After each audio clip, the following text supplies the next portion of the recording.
Olá, sou o professor Palomino. No vídeo de hoje em LabVIEW vamos continuar com o exemplo do dado e neste caso para provar se as caras do dado são equiprováveis. Então para isso vamos novamente a nossa cena, aqui nosso LabVIEW. Terminamos neste exemplo que em um BI que foi convertido como teste para esses dados, né? Lembrando que a gente rodava aqui e apareciam valores aparentemente aleatórios de forma uniforme. O que quero provar é se é verdade ou não. Então, eu vou deixar somente um dado, que será a unidade de teste, dispositivo under test. E este dado, então, preciso que gere números aleatórios e eu vou contar quantos são número 1, quantos 2, quantos 3, quantas caras 4, quantas 5 e quantas caras 6. Dessa forma, se a média entre eles for igual, quer dizer que ela é equiprovável. Obviamente, com poucos números seria injusto, né? Se eu lanço uma vez o dado, eu não posso saber se ele é equiprovável ou não. Eu teria que lançá-lo várias vezes e ir contando as vezes que cai cada cara, né? Então, para isso, aqui no lado do código, eu vou começar com meu dado, confiná-lo dentro de uma estrutura for, já que o for me permite fazer muitos lançamentos. Muitos é que eu determino isso. Então, vou clicar aqui e criar um controlador, ou seja, que o operador aqui defina o número de lançamentos, né? Vamos clicar lançamentos. Vamos esticar um pouco aqui, pronto. Este número sempre eu costumo deixá-lo um pouco maior para não perdê-lo, né? Isto, mantê-lo sempre presente. Que esse é o número de vezes que eu vou determinar o número de for, né? Observem que ele é de 32 bits, talvez seja necessário já pensar em um grande número de 64, 16 bits, pois com 16 são 65.536, que termina sendo muito pouco, por isso melhor aumento para 64 bits. E aqui na saída eu vou fazê-lo estruturado. Inicialmente vou criar uma matriz, eu poderia criar uma matriz com os valores resultantes e a partir da matriz analisá-los, né? Tal como seguramente muitos já pensaram, criar a matriz de N elementos e depois processar a matriz, né? Me parece legal porque já a gente começa a ver de duas formas o problema, né? Uma coisa é gerar os números aleatórios de 1 a 6, uma matriz, uma estrutura com todos esses dados e depois a gente analisar esses dados, né? Então, inicialmente eu vou criar aqui um indicador para a gente ir acompanhando o que vai acontecendo. Vou esticar aqui para ver esses números. Observem que tem um 0, vou colocar 10 números só. Quando a gente manda rodar, ele já apresenta os 10 valores que foram gerados. Claro, com 10 números seria muito injusto, né? Por exemplo, aqui o 5 apareceu uma vez, o 4 duas, 3 vezes, então tenho que gerar bastantes números. Porém, não me interessa observar a matriz. A matriz pode ter milhões de dados e não tem sentido vê-los. O interessante é processá-los. Então, já gerei a matriz, assim de simples. Observem o que foi feito. Primeiro, o for permite criar na fronteira, somente conectando o fio. Vou colocar um pouco mais para cima para não coincidir com o ponto geométrico dele. Isso. Então, quando ele começa a rodar, o for, as n vezes, as 10 vezes que a gente pede, ele começa a jogar aqui na fronteira o resultado e armazená-lo, né? 1, 2. Lembrem que esse dado foi construído exatamente para garantir o número de 1 a 6. Então, nem estou preocupado se o número é por cima ou por baixo, entre 1, por baixo de 1 e por cima de 6. Não, isso já foi garantido e no vídeo anterior foi feito. Então, agora tenho certeza que números de 1 a 6 estão saindo, né? E aqui dá para ver. Então, já construída a matriz, já sei que tenho essa quantidade de elementos, né? 10. o seguinte passo é processar, analisá-los. Para isso eu vou utilizar outro for, porque o for, assim como permitiu construir este loop, esta matriz a partir dos loops, 10 loops que foram indicados, eu vou também indexá-los na entrada. Observem que aqui está na direita, na saída do for. Na entrada do for eu vou conectar e também aparece já tipo um quadradinho, mas são dois parênteses. Eu posso ver a partir da primeira iteração, o primeiro elemento. Segunda iteração, segundo elemento. Então, esse elemento estará disponível aqui em função da indexação que está dando o loop.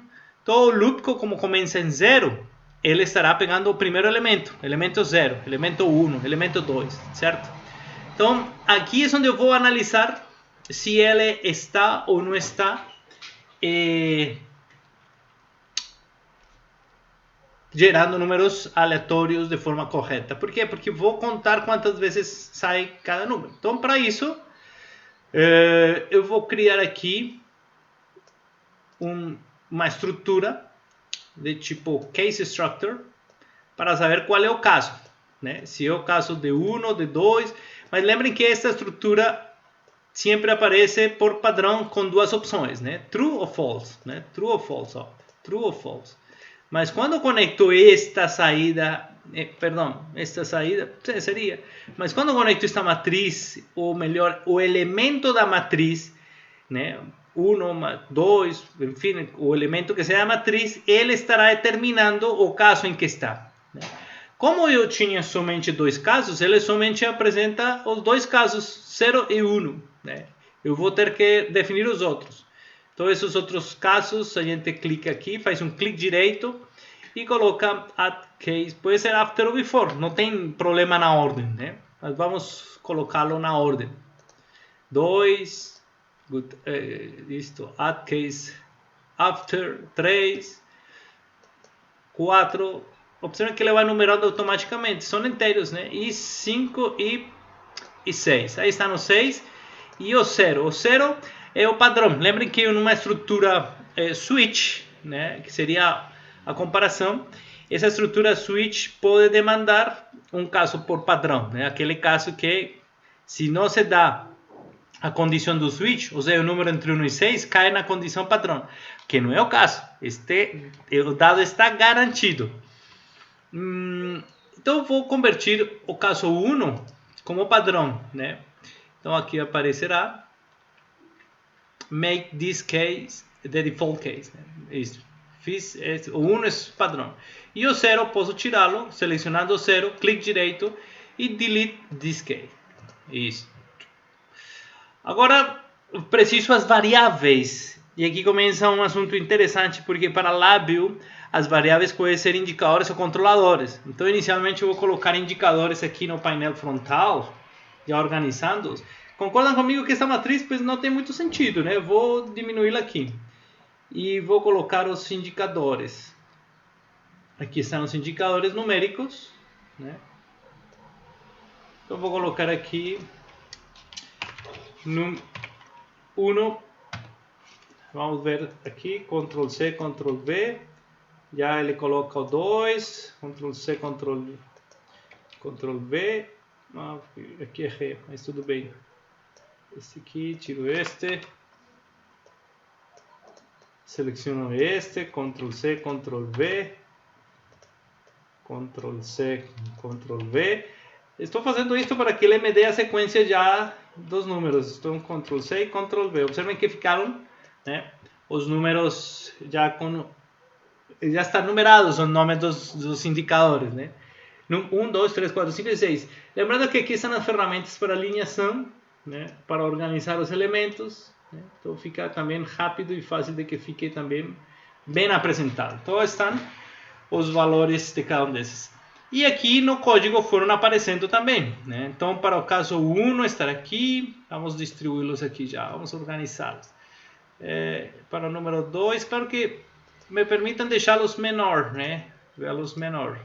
Então, tiramos esta opção que é visão como ícone. Isso. E opção 2 será para este o 2, opção 3, opção 4, opção 5 e opção 6. Isso. Então, lembrando que eles são indicadores, por isso tem uma conexão no lado esquerdo, para a gente colocar, para a gente jogar um valor nele. Então, observem que a primeira coisa que a gente precisa entender é que para alterar um valor destes indicadores, que são nossas variáveis, eu preciso conhecer o valor que está dentro dele. Então, se está em 0, incremento mais 1 e guardo nele, vai 1. Depois, se aparece o mesmo valor, o mesmo elemento, eu tenho que extrair o valor que tem, incrementar mais 1 e guardar nele. Então, já tenho onde guardar. Agora, para saber o valor que ele tem, você faz assim, ó, clique direito nele, pode ser no painel frontal ou no diagrama de blocos. Clique direito, Create Local Variable. Então já aparece aqui, levando o mouse, aparece a variável local. Né? Clico ali, coloco, mas observem que ele tem uma conexão no lado esquerdo, indicando que ele é uma entrada, ou seja, ele está para receber dados. Então faz um clique direito aqui e faz Change to Read. Então já está para o lado direito, indicando que você vai ler o valor. E com o valor lido, aqui em Numeric, vamos encontrar um increment. E esse incremento é... Observaram que ele conectou já a saída, né? Ele já percebe que vou conectar isso aqui, não tem outro chance, não tem outro valor, outro indicador, outro controlador, não tem nada mais que colocar aí, né? Então tá. Então esse numeric, esse número 1, no caso este indicador número 1, será lido, incrementado e guardado nele. Então já com isso eu tenho certeza que ele vai incrementar o valor quando chegue o 1. Né? Quando chegue o número 2, faria a mesma coisa. Então agora eu vou fazer de outro jeito. Clique direito aqui no diagrama de blocos, Create um Local Variable, novamente clique direito para Change to Read, novamente clique direito para Increment, que está aqui em Numeric, Increment. Você se aproxima dele, já faz a conexão da saída. Para o número 3 vou fazer diferente, mas é a mesma coisa. Vou nas estruturas, Local Variable, clico, levo para lá. Ele não está definido, então clico nele e seleciono o número 3. Clique direito novamente, porque está como leitura, para passar a leituras. Isto. E vamos supor que não lembro o increment onde que está, então Ctrl espaço, abre o Quick Drop e coloca increment, já aparece, só com colocar as primeiras letras já aparece, enter, e já está no mouse aqui o increment, né? Conecta o increment. O número 4, vamos fazer assim, o mais rápido que me parece, né? Então create local variable, coloca aqui, clica, faz um clique direito, change to read, Ctrl espaço, increment, coloca e coloca, faz as conexões, né? Aqui vou fazê-lo em outra ordem, increment, então coloco aqui, beleza, aqui a estrutura, estou fazendo diferentes combinações para obter os elementos, mas é a mesma coisa, né? O número 5, change to read e conecta. Beleza. O número 6, vamos fazê-lo então com Ctrl Quick Drop, Increment, beleza. Ctrl espaço novamente, Local Variable, Enter, e aparece também aqui, clique direito, número 6, clique direito, Change to Read e pronto, né? Peço para você se acostumar com o Quick Drop, é muito mais rápido, mas para efeitos do vídeo e lúdico e tal, a gente, se não esqueço, tentarei entrar sempre pelo clique direito e entrar nas funções para você conhecer o caminho, né? Tá bom, então aqui em princípio só falta um detalhe, ó, este loop não tem o número de vezes, mas como estou independizando estes dois, este vai criar uma matriz e este vai processá-la, vamos supor que ele não sabe em princípio, tem que descobrir qual é o tamanho dessa matriz, desse array. Então utilizo as ferramentas aqui de array size para determinar o tamanho, né? Então aqui, eu vou colocá-lo aqui melhor. Isto. Então aqui conecto a matriz que eu pretendo medir e a saída que vai para ela. Claro, isso é uma matriz de uma range, na verdade, de uma dimensão. Então o resultado é um número só. Se for de duas dimensões, já é diferente, porque ele vai te dar uma matriz. Não pode conectar diretamente no for, mas nesse caso tranquilo, ele dá o tamanho e diz, ó, tem 5 elementos, 10, 1000, o que for, e ele fará esse ciclo for dessa forma, né? Então vamos rodar o primeiro teste só para ver quantas vezes apareceu, ou apareceu esse número de vezes. E tem um detalhe, né? Porque observem que se eu for rodar de novo, ele parte já de valores que estão, não teria que zerá-los. Então aí aparece sempre importante inicializar as variáveis, né? Que é outro conceito que a gente vê continuamente em programação. Então a estrutura, vamos colocar um stack sequence. Este stack sequence faz o seguinte, ele é como um filme, como a gente pode ver, mas a primeira cena não será isto, a primeira cena será inicializar as variáveis. E vou deixá-la em outro frame. Então vou criar um frame antes deste, né? O frame 0 e o frame 1. O frame 0 é a parte inicial, o que fará primeiro, e o frame 1 é o que faz seguinte. Frame 2, o que fará depois, né? Eu já vou colocar o frame 2, por exemplo, onde eu vou colocar um stop. Então clique direito e na application aparece stop, né? E aí, quer dizer pare. Chegou ao último frame, pare, né? E o primeiro frame é a inicialização de variáveis. Então, o que são as inicializações de variáveis? Que todos estes 1 até 6 estejam em 0, inicializem em 0. Então, a forma que pode ser feito seria, vamos ver aqui, local variable, e faz aqui um Ctrl+C, Ctrl+V, Ctrl+V, Ctrl+V, Ctrl+V e Ctrl+V. Aí está na 6, né? E aproveitamos e deixamos alinhadas, distanciadas pelo mesmo espaçamento. E agora vamos indicar quem que é, né? Então, primeiro, observem que estão todas as variáveis que foram configuradas no painel frontal, né? Também quando você precisa alterar um valor ou qualquer coisa nos indicadores ou controladores, é por aqui também, tá? 3, 4, o 5 e o 6. E todos devem estar em 0. Então já coloco aqui uma numeric constant 0 e coloco para elas. É claro, uma coisa que me incomoda é que eles sejam tipo float, né? Eles deveriam ser inteiros. Podem ser até 64 bits, mas inteiros. Eles não têm input flotante. Então, observem que uma coisa legal de Labview é quando você altera essa situação, né? Quando você altera isso, né, a formatação dele, ele automaticamente em todo o Labview já atualiza esse tipo de variável. Então, representation, um signo de 64 bits. Ó, a primeira já ficou coerente. A seguinte, 64. Estou exagerando, porque também agora não sei qual vai ser o mínimo valor que vamos simular, mas se tudo estiver em 64 bits, que é o máximo, eu poderei fazer todos os testes sem problema de perceber que ele não vai mais para frente, ou seja, ele não consegue guardar alguns valores, né? E o último 64 bits. Pronto, aí estará.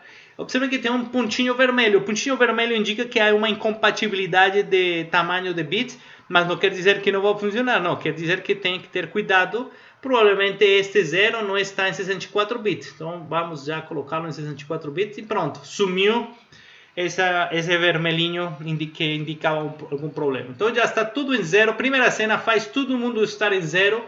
Segunda cena,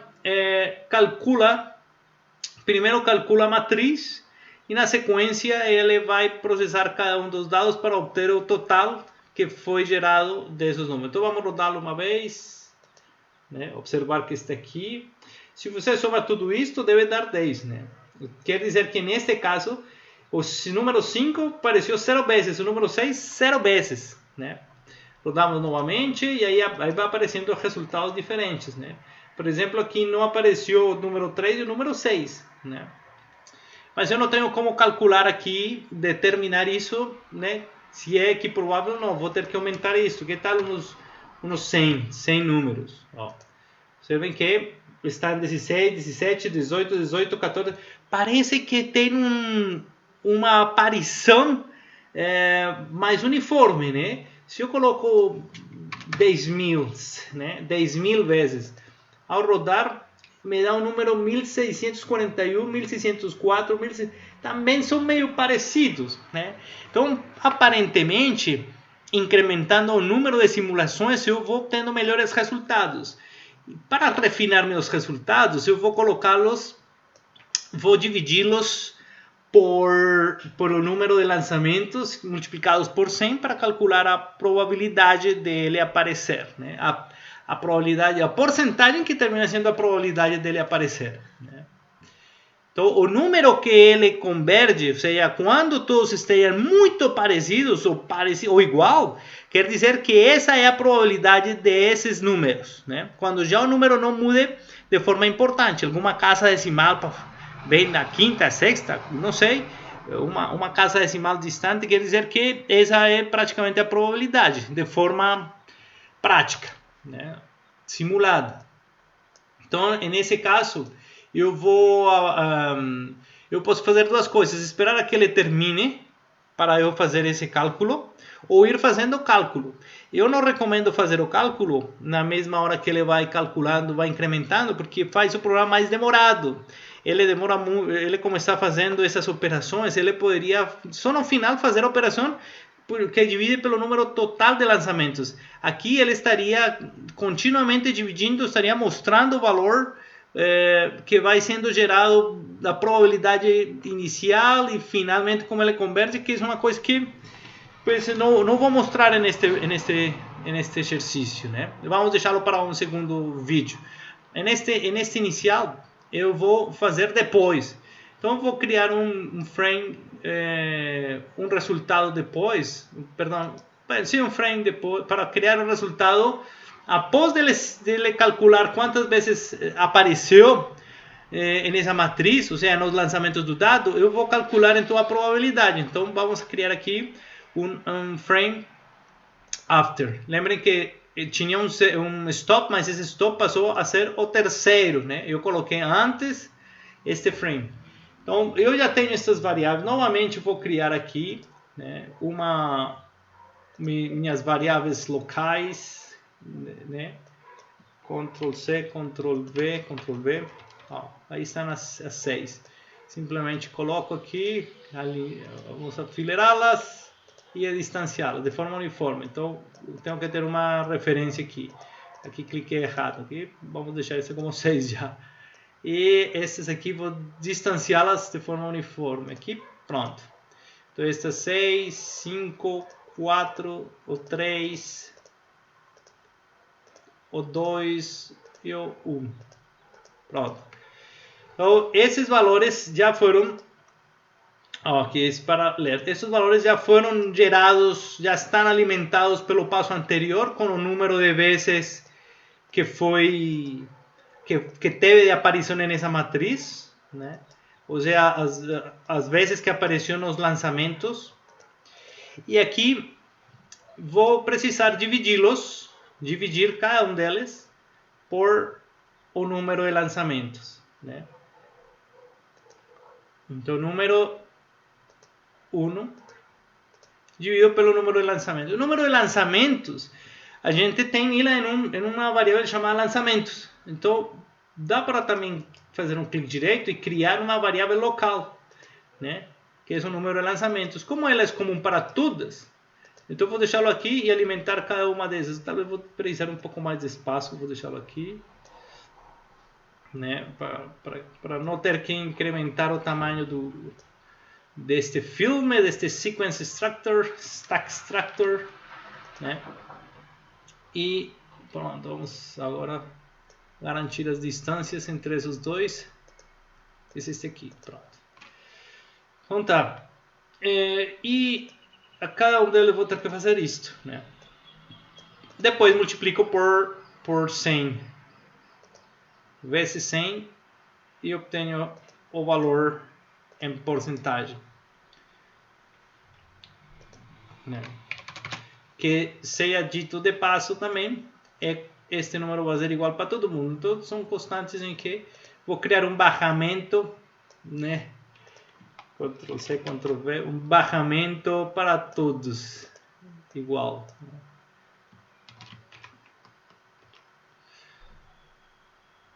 Aí estão todos. Vou fazer a mesma coisa, né? Coloco, seleciono, incluindo este alinhamento e fazemos a diferença. Isto.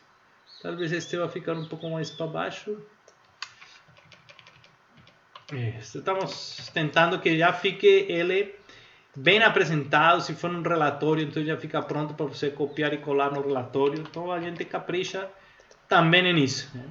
Então, como aqui gera uma distância maior, normalmente distribuo as distâncias aqui neste outro. Pronto, então aqui, e te espero que esteja isto. Sabem que fácil termina sendo quando há uma organização na fiação, fica fácil entender também o que se está construindo, né? Então já dividiu todo mundo pelo número de lançamentos, seja o número que for. Se eu mudo o número, ele já se adapta, não está engessado um valor, que me parece isso estratégico também.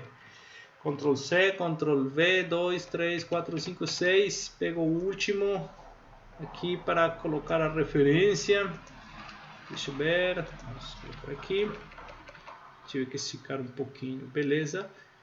Agora estes aqui eu vou alinhar, justificar para a esquerda e fazer a separação para poder então simplesmente conectar isto. E conectamos o 100. Talvez valha a pena afastá-los um pouquinho para manter aqui uma harmonia, né, nas conexões. Pronto, está aí. Então, repetindo, ele está fazendo aqui o cálculo da probabilidade, dividindo pelo número de lançamentos, o valor resultante da somatória. Obviamente, se eu sumo todas estas probabilidades, deve dar 1, que é isso 100%. E a saída, devo então colocá-la num indicador para mostrar esse resultado aqui, né? Então, vamos criar um indicador, pode ser criado aqui, né? Clique direito e deixamos menor. E o nome que vamos colocar vamos chamá-lo probabilidade de num 1. Pronto. Então este vai ser aqui no lado deste, né? Para saber que pertence a esse valor.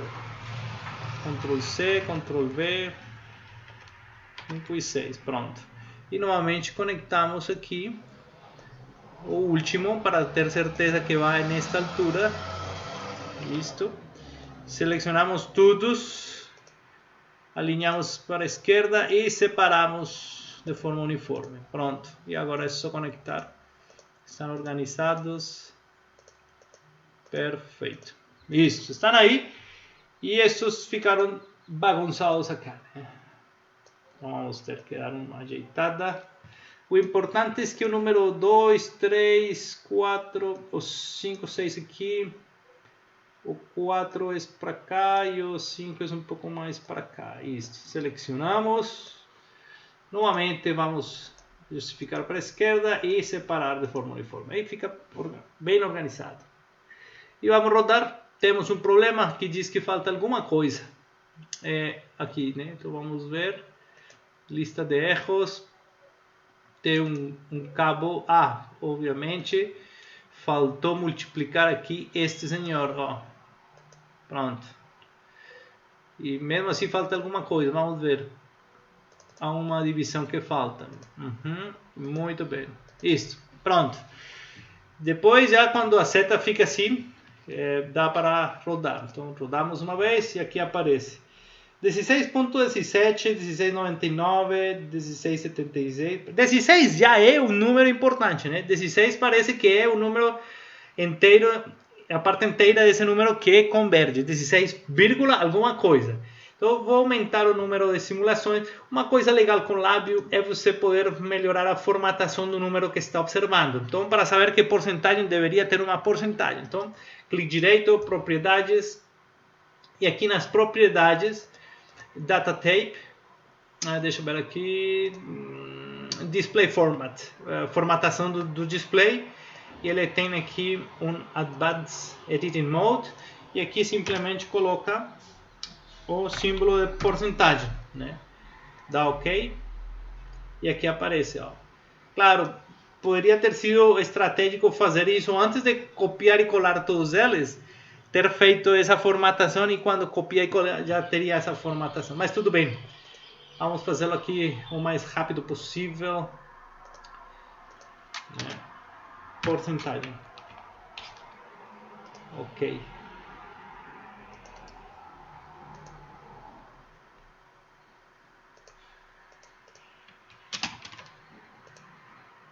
Ok, observem que já vai ficando a porcentagem aí, né? Na formatação, fica legal, fica bem apresentado, tentamos não demorar muito, mas esses detalhes fazem a diferença, né? Principalmente quando você está revendo o teu código de aqui a um tempo e não se lembra desses números que está gerando. E o último, Advanced Editing Mode, espaço, porcentagem, OK. Pronto, está aí. Aí, né? Está aí. Então vamos rodá-lo novamente. 16, 17, vamos colocá-lo um pouco mais, né? 100.000 vezes. Ao rodá-lo aparece 16, ainda não converge a primeira casa decimal. Então vamos aumentar mais 1 milhão de vezes esse dado. Aí o número, obviamente, este número aqui está crescendo, ainda não tem problema de espaço, né? Mas observem que este já quase converge a primeira casa decimal em 6, né? Parece ser 6. Então vamos por 10 milhões de vezes esse dado rodando. Talvez demora um pouquinho mais, né? Aí deu 16, 6. Definitivamente a primeira casa decimal é 6. Então vai 16,6 alguma coisa por cento. Como quer que seja, é um sexto, né? Se você faz um sexto, vai dar 16.6666. Se eu aumento aqui o número de vezes para simular, provavelmente vou ter esse mesmo... as casas decimais vão se ajustando ao 6. Vamos rodá-lo, né? Aí está processando, ele demora mais um pouquinho. Enfim, cada vez que aumente a simulação, esse processamento vai ser maior em tempo de processamento. E aí, por isso, a importância de não fazer dentro dos loops as operações matemáticas, né? Porque ele vai gastar mais tempo e vai repetir muitas das operações, né? Aí já está quase dando o resultado. Vou esperar uns segundinhos. Obviamente, isso termina sendo cada vez mais complexo. Terminou. E aqui já, segunda casa decimal, quase que converge a 6. Só 2 que não deu, mas o resto... está dando. Então, com certeza é um dado equiprovável, né? Então, para efeitos de nosso interesse hoje, do nosso objetivo, deu certo. O dado é equiprovável, a porcentagem de aparição de cada uma das caras tem a mesma probabilidade. Enfim, muito obrigado. Até a próxima. Se inscreva no canal. A gente continua também colocando mais vídeos de lábio e aqui no canal, ali no playlist, van encontrar outros assuntos que são tocados nos cursos de engenharia e assuntos que eu me interesso, ministro e estou estudando também. Muito obrigado, até o próximo vídeo.